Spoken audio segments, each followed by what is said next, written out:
coming here to remember those who were murdered just for being themselves.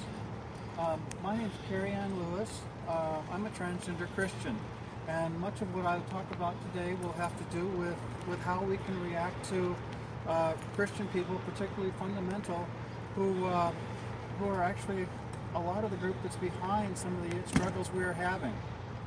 Before I get into that, a little bit about myself. I can remember being a young boy. I was a quiet boy back then. I was actually talking to my friend Suzanne on the way over. She's at the Kansas City Transgender Day of Remembrance tonight and tomorrow, and she's speaking at that one.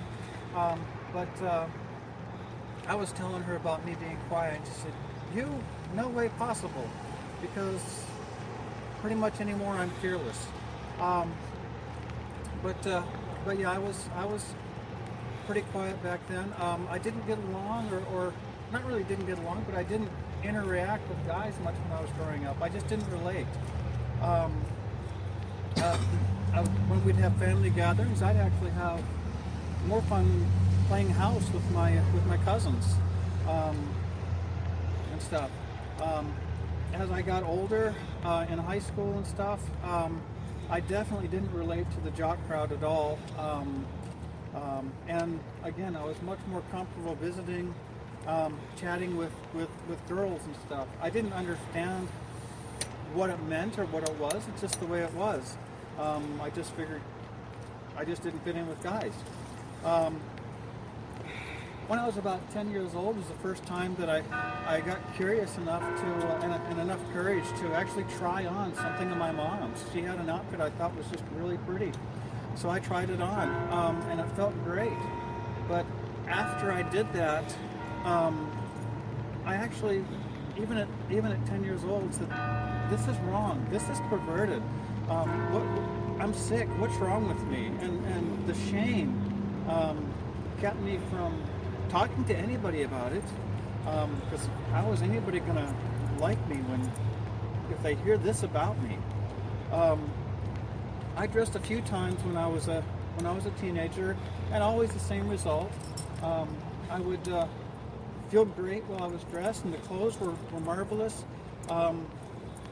But afterwards, there was that shame and guilt. After I graduated from high school, I went into the Navy, and of course, you're in kind of a public situation. You don't really have a chance to do anything, and you can't dress or whatever. But after I was in there for a while, I ended up getting married. Many transgender people do, because to this day I'm still attracted to women. Being transgender has nothing to do with whether you're attracted to male or female, the opposite sex or the same sex. It's strictly how you see yourself. I still didn't see myself as female then, but I did know that whenever I got an opportunity, I would take and dress, because I received comfort from that. It just felt natural. But again, even through my adult years, there was the shame. And once you're an adult and you have a job and things like that, if the shame gets out, you just know that you're going to lose everything you have. Kind of a funny thing was after I'd been married about a year, my wife actually commented and said that I should have been the woman in the relationship and she should have been the guy. And looking at our personalities, that was very much true. She mentioned it a few times during our relationship, but when I actually came out to myself and stuff, all of a sudden she wasn't quite so cool with that. Unfortunately, we're divorced now. She's a great woman. I love her, and I can understand her not being able to accept this. It wasn't the deal she signed up for. It hurts, but I don't hold anything against her for it. Being able to be myself has made a world of difference in the stress level in my own personal life. So, once again, I was saying that I'm Ceri Lewis, and I'm a transgender Christian. I emphasize that because Christianity, as I said, is also the source of much of the strife that we struggle with in our lives. from churches turning their backs on us, to referring us to reparative therapy, where sometimes they use shock treatments even to prevent us from being who we are. They do the same thing for gay and lesbian people. Luckily, that is kind of on its way out. But our families reject us for those same reasons. I know many people one of my best friends, his son hasn't talked to him in over 2 years because of his transitioning. I have a son and a daughter, both adults, and they're struggling with this. They still love me, but they're struggling with it, and I try to have patience with them, and I'm open with them, but I understand their struggles, and the way society is, they have a certain amount of embarrassment too. Yeah, this is my dad, the one in the dress. I have told him that I will never be your mother. I will always be your father. That is the role I played raising you, and it is not for me to take that role from somebody else. But I am who I am. Kathy talked about some of the things that happens to transgender people, and it's actually happened to gay and lesbian people also. But we're not talking too much about suicide here tonight, but the suicide rate for transgender people, primarily because of losing their jobs or being ridiculed by friends in school, or their families turning their backs on them, or their churches kicking them out, the suicide rate amongst transgender people is 41%. When you consider the average suicide rate is a single digit, that's tremendous. And it's not because we are transgender, it's because of the discrimination and the hate that we get from people around us. A very public example of that was Leila Alcorn, who a teenager committed suicide earlier this year. Her family would not even bury her and would not even acknowledge her being Leila Alcorn after she died. They insisted on her being buried as their son, and everything about that had their son's name on it. And that was not how she identified. And that was because her family would not recognize it. That is why she committed suicide. In her last note, she had a couple tweets that she had, Tinder things that she had set to post after she had killed herself. And her last post was, "My death needs to mean something." Researchers from the American Foundation for Suicide Prevention and the Williams Institute at UCLA School of Law found that the risk of attempting suicide was especially severe for transgender or gender nonconforming people who had suffered discrimination or violence, such as being physically or sexually assaulted at work or school. Among transgender people who became homeless because of a bias against their gender identity, 69% said they had tried to kill themselves. Out of those who had been turned away by a doctor because they were transgender or gender nonconforming, 60% had attempted to commit suicide sometime in their lives.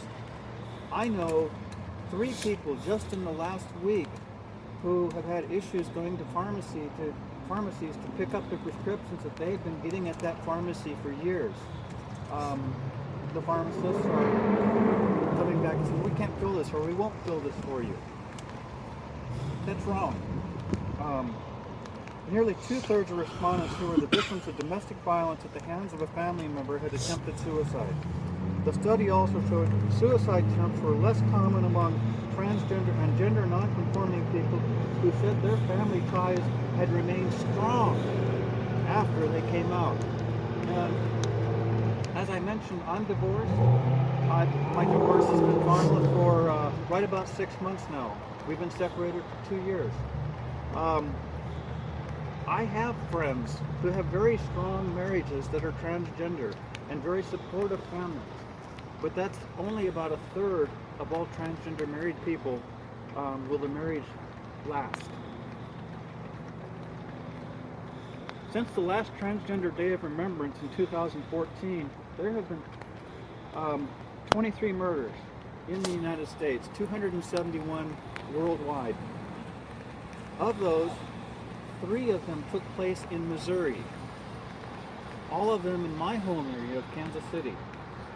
You had Dee Pearson last December 24th. Jasmine Collins, June 23rd.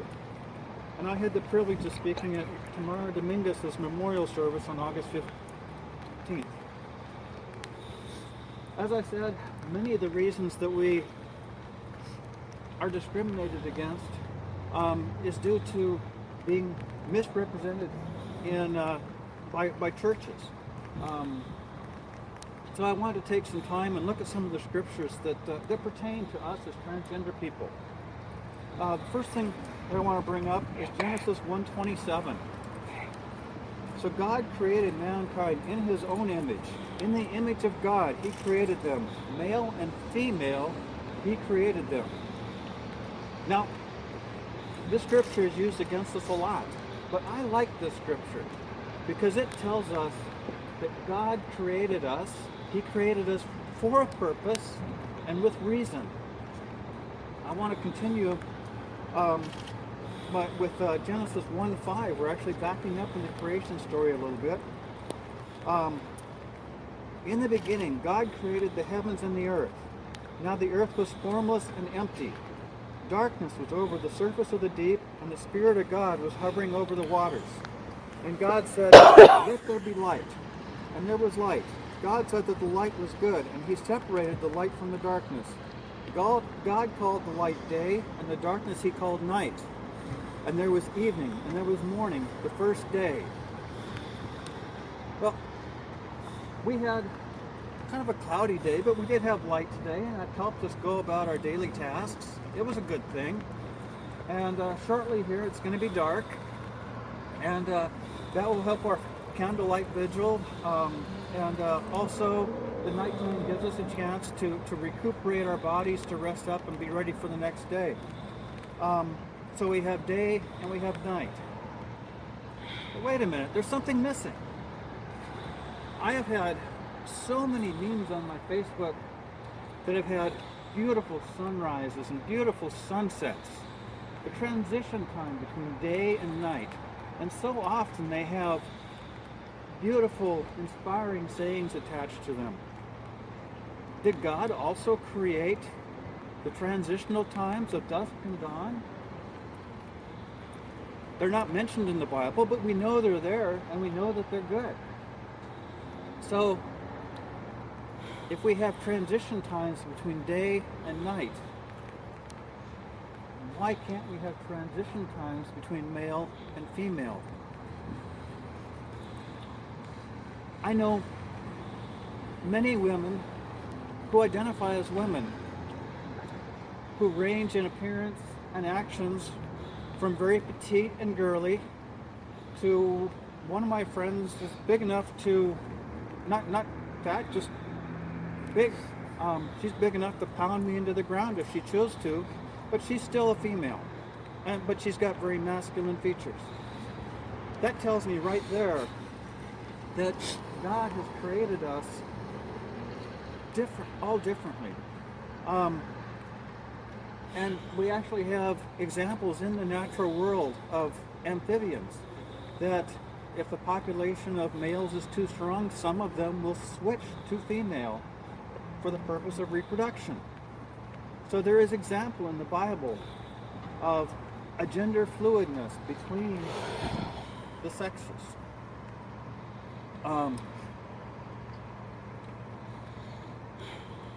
The biggest scripture that people generally use against us comes from Deuteronomy 22:5. A woman must not wear men's clothing, nor a man wear woman's clothing. For the Lord your God detests anyone who do this. Now, many of us are familiar with this. It seems pretty straightforward. But again, let's look at it closer. First, I want to look at where it is in the Bible. It's a single sentence that's located right after 2 paragraphs talking about what to do with stray animals. It's followed by what to do if you come across a bird's nest. Was this an afterthought? he's busy writing the Bible and says, oh, I meant to put this in here. And then he gets back to what he was writing about. It just really seems really odd, its placement being in a totally unrelated area. Followed a little further down on that, there's verses about planting 2 kinds of seed together, 2 types of thread in your clothing, plowing with a donkey and an axe together, and finally, to make sure that we all have tassels at all 4 corners of our cloaks. This is the law, folks. Do you have a cloak? I have Jewish friends that always wear a cloak and always have a tassel at each of the 4 corners. But I've got a couple for Bashimas. They have no tassels. I have nothing on me with tassels. I'm a breaker of the law. This is not a law that is followed by most people today.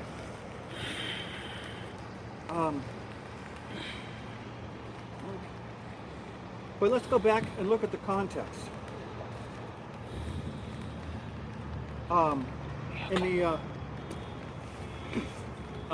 During the time frame of the Old Testament, there were many gods.